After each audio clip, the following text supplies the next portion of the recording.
Sraith Pic dó imróir gortathe. Bhí cluiche imánaíochta faoi lán seoil agus cóireach an bhradáin idir an dá irin. Bhí an saol agus a bháthir ag an gcluiche.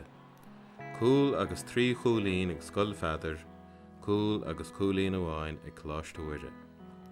I braban na súl fágach cuimhín sínte lasca gruma. Héad an réitóir an adóg.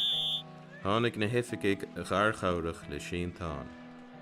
Bhí an banisteoir a béice an orda chin is a chutha, a chug an réitóir an chlús fáir dó.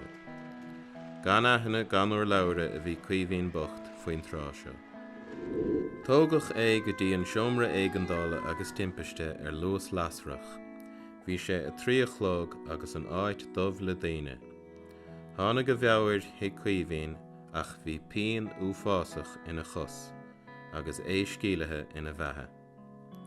Cha siad dhá uair a chléig a feitheamh. D'éirigh an banisteoir anmhí ainich agus thug sé iad a béal don altra bocht. Bhíonnig si dó nach raibh éon leis an scéal.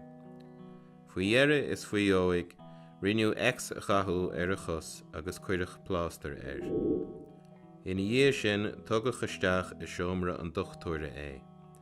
Bhí cuimhín tagtha hiag a héin beagáinín faoin tráseo, ach bhí an pláster anmhí chumpórdach. Bhíonnig an duchtúir dó go raibh a chos briste agus go mbeadh sos fada a thógáil ó chluichí spóirt. Hit an log an lag i cuimhín bocht. Fear bhí i déanamh an duchtúir agus sos a thógant ón amánaíocht feadh 5 mhí.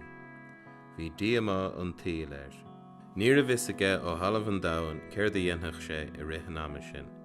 Ní raibh siam dá leidige i gcluichí cosúil le fichill. Bada leis go mbeadh sé ar ais ar a hainléim arís.